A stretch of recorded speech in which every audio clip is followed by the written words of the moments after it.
Fala galera, como vocês estão? Tudo bem? Bem-vindos de volta ao canal. O vídeo de hoje está muito interessante. A gente vai fazer tomates gigantes e vamos para o primeiro dia de seccionar todas as partes. Essa parte tem 50 centímetros e elas vão ser 36 cortes para poder fazer as duas partes dos dois lados, parte 1 e 2 de 50 centímetros. Essa parte do X é a parte que é a peça, aqui toda essa área é sobra. Vamos lá, aqui já defini todos os recortes. Basicamente um compasso, né, do ponto zero, que é o meio da peça, para as extremidades, né? Aqui está o nosso escopo e a partir daqui a gente vai começar. Aqui nessa parte é o nosso compasso, o compasso sempre com material rígido, da primeira medida até a medida menor.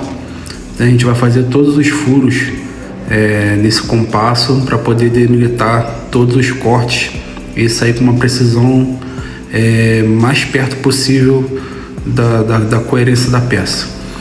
A gente está esquentando aqui o ferrinho para poder furar, porque é um acetato, é um material rígido. Aqui, furado, primeiro, segundo, terceiro, até o final, até 45 centímetros.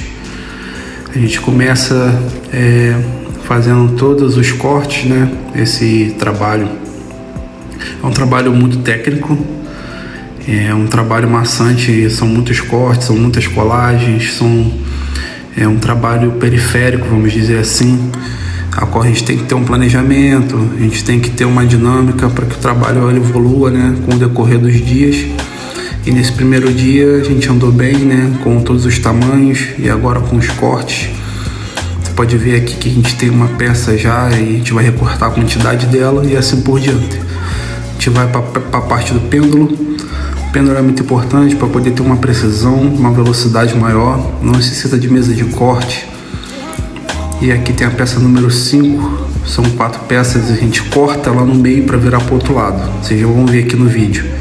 Essa aqui é a peça número 2 e aí por diante. Isso tudo no primeiro dia. É um trabalho que ele começa meio lento, né? A gente vai desenvolvendo de acordo com o que a gente vai marcando e vai cortando e montando.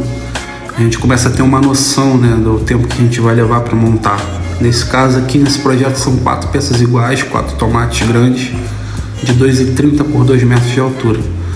Então essa dinâmica no primeiro dia é muito importante, que vai definir o restante da nossa semana ou dos dias que vamos levar para concluir, certo? E a gente continua nesse processo. Pode ver que são 16 peças só desse quarto de peça, né?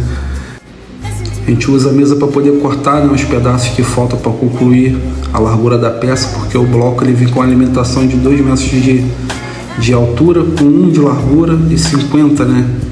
Então a gente tem que vir emendando esses pedaços, né? Aproveitando, né, os pedaços também para poder fazer uma economia de isopor, que é importante no nosso trabalho, com material que tem um custo elevado, né? Todos os materiais, isopor, a própria espuma expansiva, né, o poliuretano. E a gente procura otimizar mais esse material, né, com o decorrer dos dias. Aqui a gente começa a colagem, né? Esses são 2 materiais que unidos eles fazem a espuma expansiva. Você deve ter visto eles no spray, né? O spray vende também em casas de materiais, vende em qualquer bazar e você encontra. Mas especificamente para o nosso trabalho é importante que seja esse separado, para a gente ter um controle melhor, né, da execução, né, do material, para usar ele de maneira mais assertiva. Então a gente começa colocando a cola, né, entre as secções, e a gente cola uma peça de isopor uma na outra. Dessa forma a gente tem adicionando o tamanho da peça, né?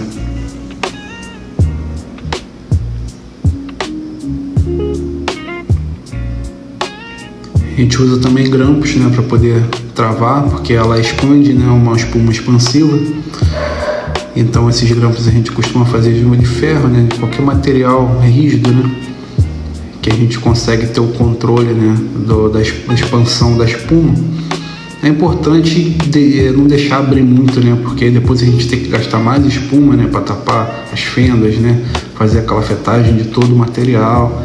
Então a gente tenta ao máximo deixar o mais aplumado possível. Então, pode ver que nessa parte aqui eu vou tirar um pedaço do isopor que está maior um que o outro, que ajuda também na hora de emendar uma peça na outra, porque essas peças vão ser emendadas de maneira, né, vertical.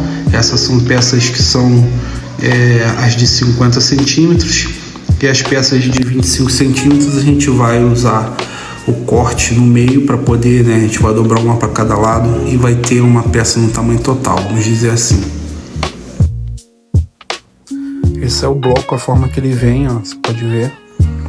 E aqui nesse primeiro dia, cara, eu cortei muitas peças, né? No segundo dia o Caio já tá comigo, então o trabalho vai ser mais assertivo ainda, mais rápido, né? Dois executando, pode ver que o Caio tá cortando com o pêndulo todas, né? As curvas, né? As secções. E eu tô fazendo as peças menores para ser cortado na mesa. Isso adianta muito o processo, porque a gente vai matando 2 processos de uma vez só e vai ganhando tempo, né?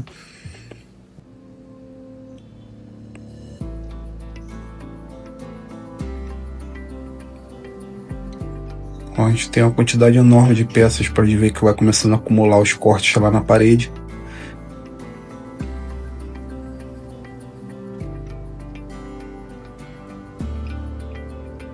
Quando chega a esse ponto a gente tem que começar a montar, senão o espaço vai terminar e vai ficar aquela bagunça total. Então a gente começa a montagem, poliuretano, grampo, aquele processo que eu já expliquei. É um processo mais prático, né, para fazer esse tipo de peça, uma peça cilíndrica, né? E ela também tem que ser oca para poder ter um peso adequado, né, para o transporte, e porque ela vai ficar também pendurada, vamos dizer assim. Então a gente tem que executar a peça com o mínimo de material possível, porque ainda vai entrar fibra, entrar pintura e algum adereço que tenha, né? E a ferragem, né? A ferragem para poder dar sustentação. Pode ver agora que a gente está partindo a peça no meio, né? A marcação para o corte no meio. Este mesmo corte vai virar uma peça, né, total, né? Da largura total da peça. E é uma forma também da gente economizar o material. Esse tchaco com fio maior a gente usa para poder fazer esse corte.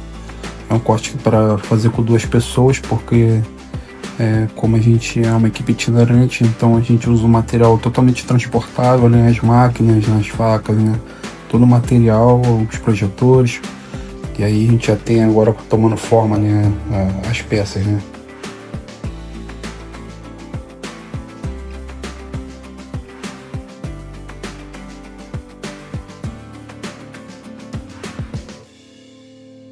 Agora você pode ver que começa a montagem das peças viradas, né, vamos dizer assim. E começa a tomar forma, né, o nosso tomate, né? Tem dividido 2 partes. Uma parte A, uma parte B. Parte de cima e de baixo, né, vamos dizer assim. A de cima, frisos, né, da parte do meio do tomate. E a de baixo é um pouco mais arredondada.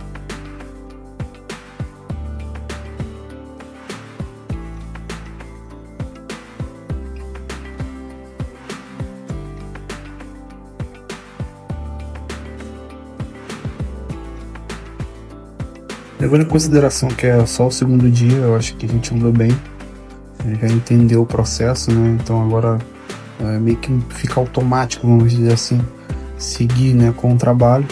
Então é só a gente repetindo o que a gente já estava fazendo e depois parte para a questão de esculpir.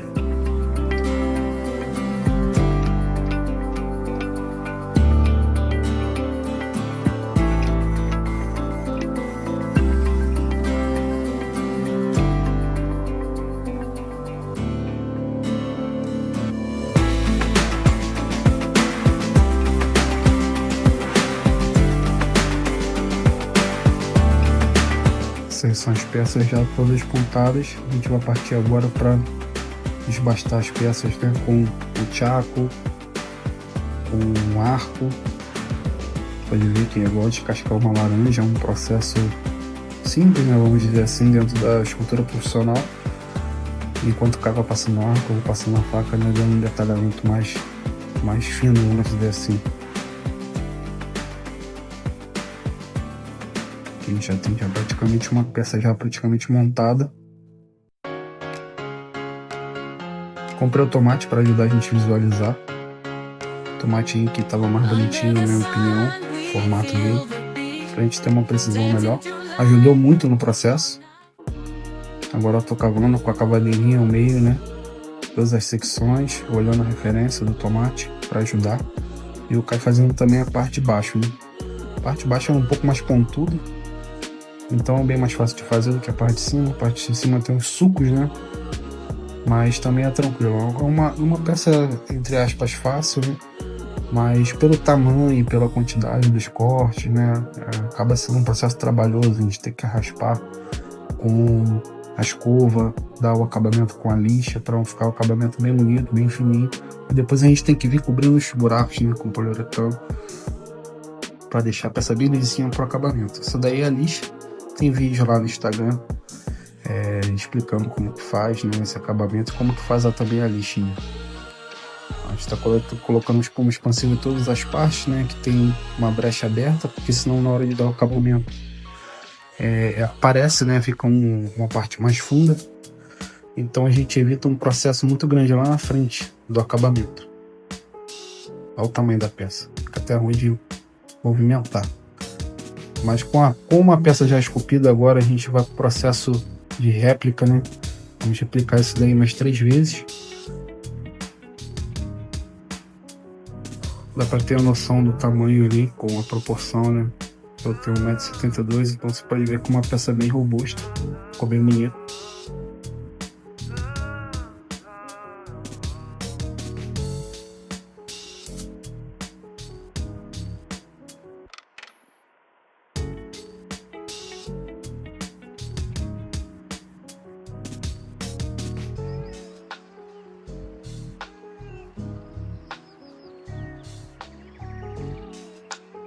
Vamos para o último dia, né? Que é só a gente replicar o que a gente já fez no dia anterior. Então vai ser bem mais tranquilo agora. Só seguir o passo a passo do que a gente já programou, do que a gente já fez. Então o processo já fica automatizado. E só a gente tem que tomar cuidado para não cansar, né? O cansaço deixa a gente mais lento, né? Então a gente perde um pouco da constância. Mas foi bem tranquilo assim. A gente foi até um horário bom, poder trabalhar tranquilo. Essa ferramenta que a gente usa, né, com corte, com fio quente, ela adianta muito o processo, porque a gente consegue chegar bem perto do final da peça. O Caio agora está tirando um pouco do excesso do que vai ficar por dentro, não vai dar para ser visto. Mas é importante, né? A gente ganhar peso, né? Quanto mais leve a peça, melhor. Esse é o resultado final já. No Copacabana Palace. É um evento da Farm. Uns tomatões gigantes, né? Para ornar com a coleção nova deles, né? Que é inspirada em tomate. Espero que vocês tenham gostado do vídeo. Considerem aí curtir, compartilhar. Se inscreva no canal. Deixa o like e nos vemos na próxima. Fui!